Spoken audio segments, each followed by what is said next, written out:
Anda kembali bersama kami di 60 Menit Special Report, membuka mata, mengungkap fenomena. Saudara, fenomena kekerasan dalam rumah tangga yang berujung pada pembunuhan sadis mencuat dalam beberapa pekan terakhir.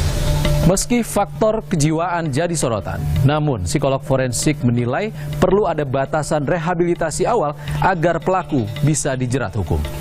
Lama-kelamaan dia kembali lagi justru menanyakan keadaan keluarganya, istrinya di mana.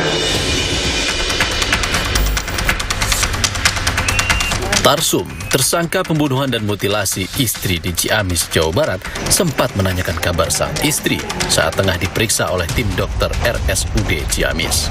Pria berumur 50 tahun itu didiagnosa mengalami depresi berat dan akan dirujuk ke Rumah Sakit Jiwa Cisarua, Bandung untuk menjalani pemeriksaan lebih lanjut. Untuk berapa lamanya observasi menurut dokter akan dilaksanakan selama 14 hari ke depan. Diagnosanya untuk kata dokter kejiwaan yaitu perlu diobservasi karena mengalami depresi.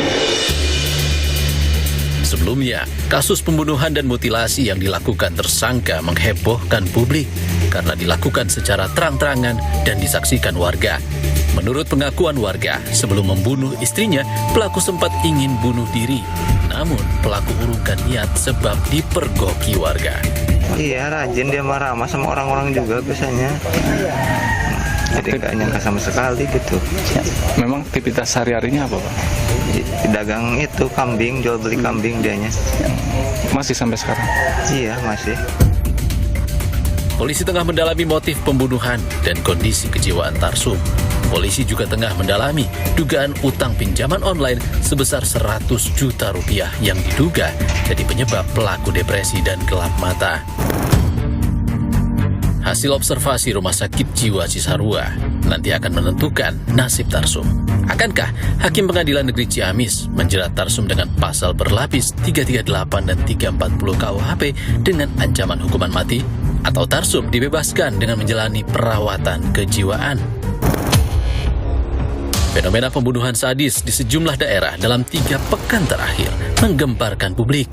Selain di Ciamis, Jawa Barat, kasus pembunuhan sadis juga menimpa seorang ibu muda di Minahasa Selatan, Sulawesi Utara.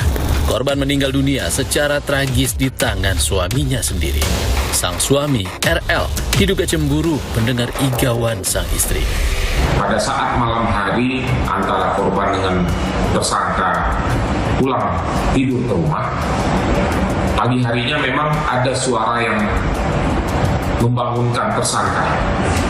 Sehingga tersangka tersebut berpikiran yang bagaimana mengambil senjata tajam di dapur dan melakukan penganiayaan terhadap istrinya. Korban yang masih berusia 24 tahun ini meninggalkan 2 anak berusia 7 tahun dan bayi berusia 3 minggu. Tersangka dijerat dengan pasal berlapis 340 KUHP dengan ancaman hukuman seumur hidup atau minimal 20 tahun penjara. Pembunuhan sadis serupa terjadi di Kabupaten Tanjung Balai Karimun, Kepulauan Riau. Perempuan RF berusia 18 tahun ditemukan tewas di tempat tidurnya akibat luka tusuk dengan menggunakan sikat gigi. Pelaku tak lain sang suami berinisial IW yang mengaku sakit hati lantaran hubungan rumah tangga tak harmonis. Pertengkaran dan perselingkuhan diduga jadi motif pembunuhan. Kemudian sering bertengkar, sering marah-marah, sehingga akhirnya membuat si pelaku sakit hati dan berencana untuk membunuh si korban. Sudah punya anak 1 orang, umur 2 tahun lebih, 2,5 tahun. Kasus pembunuhan sadis yang juga jadi sorotan, penemuan koper hitam berisi mayat di Cikarang Barat, Bekasi, Jawa Barat akhir April lalu. Korban berinisial RM, 50 tahun, jadi korban pembunuhan rekan satu perusahaan, Ahmad Arif, 29 tahun. Polisi menyebut korban awalnya meminta pertanggungjawaban Ahmad Arif untuk dinikahi.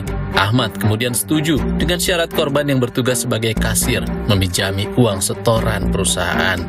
Ahmad yang merupakan auditor perusahaan berdalih akan bertanggung jawab jika aksi mereka terendus. Korban menolak dan melontarkan kata-kata yang menyinggung pelaku. Tak terima, Ahmad lantas membunuh korban. Tersangka Ahmad dijerat pasal 338 KUHP tentang pembunuhan dengan ancaman pidana 15 tahun penjara. Pusat Informasi Kriminal Nasional mencatat, sebanyak 3.335 orang terbunuh dalam kurun waktu 4 tahun dari 2019 hingga 2022. Motifnya pun beragam, mulai dari perampokan, ekonomi, hingga asmara. Korbannya mayoritas perempuan dan anak. Komnas Perempuan tahun 2023 menemukan sepanjang tahun 2023 ada 401.975 kasus kekerasan terhadap perempuan.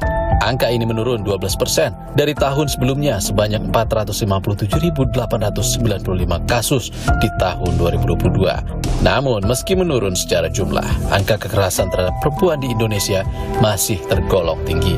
Sementara, kasus ranah personal dalam keluarga mendominasi kasus kekerasan terhadap perempuan. Namun, benarkah penyebab tindakan di luar nalar itu terjadi hanya karena faktor kriminalitas biasa? Mungkinkah pelaku berbuat nekat karena kondisi kejiwaan sehingga tak lagi mampu mengatasi masalah yang dihadapi? Psikolog forensik Reza Indragiri menilai banyak faktor yang mungkin jadi pemicu seseorang melakukan tindakan keji. Kalau kita berasumsi bahwa pelaku pembunuhan adalah orang yang waras, maka perbincangan tentang motif memang relevan. Dan seringkali kita bicara tentang aksi kejahatan, motif sesungguhnya hanya dua utamanya. Pertama, motif emosional. Ada perasaan marah, sakit hati, dendam, cemburu, atau perasaan-perasaan negatif lainnya yang memang ingin diluapkan, yang memang ingin diredakan oleh pelaku dengan cara menyakiti target. Itu motif emosional. Yang kedua adalah motif instrumental. Tidak ada sangkut pautnya dengan suasana hati. Seseorang melakukan aksi kejahatan untuk memperoleh manfaat tertentu, uang, popularitas, menutupi kejahatan yang lain. Kalau kita berhadapan dengan individu yang melakukan tindak pidana dan kita anggap dia tidak normal dalam pengertian kejiwaan, maka sudah perbincangan tentang motif tidak lagi relevan. Karena jangankan kita, yang bersangkutan pun tidak bisa menjelaskan apa sesungguhnya sebab musabab dia melakukan aksi kejahatan tersebut. Reza juga menambahkan, analisa kondisi kejiwaan pelaku kriminal seringkali bersinggungan dengan proses penegakan hukum. Reza menilai harus ada batasan dan rehabilitasi awal agar pelaku tetap bisa dijerat hukum. Ada sekian banyak mazhab di dalam psikologi. Salah satu mazhab adalah psikoanalisis. Psikoanalisis ketika berbicara tentang sebab munculnya perilaku, termasuk perilaku kejam, perilaku biadab, dan sejenisnya, maka ada 3 lapis perilaku yang harus dianalisis, harus dikaji. Ya. Pertama adalah faktor traumatik. Kira-kira apa gerangan pada masa lalu, pengalaman tidak menyenangkan yang sangat hebat yang pernah dialami oleh pelaku. Dan cukup hanya faktor traumatis, karena faktanya semua orang boleh jadi mengalami trauma, tapi tidak serta-merta semua orang melakukan pidana. Berarti harus ada tinjauan kedua, yaitu faktor pengkondisian. Apa gerangan, situasi seperti apa yang berulang kali dialami oleh si pelaku, sehingga pengalaman traumatisnya makin lama makin kuat.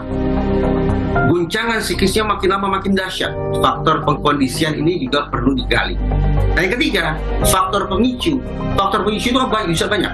Entah itu sakit hati, entah terprovokasi, atau apapun. Alhasil, sesungguhnya memang tidak cukup bagi kita untuk semata-mata mencari tahu faktor pemantik atau faktor pemicu.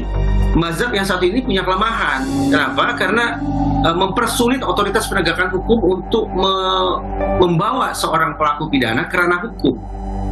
Mazhab psikoanalisis terlalu klinis. Apapun itu akan bisa ditafsirkan sebagai tanda-tanda petik kegilaan manusia. Nah, kalau semua hal kemudian sudah didiagnosis serba negatif semacam itu, akan semakin sempit peluang bagi otoritas penegakan hukum untuk memintai pertanggungjawaban pidana terhadap orang-orang yang sudah melakukan tindak pidana.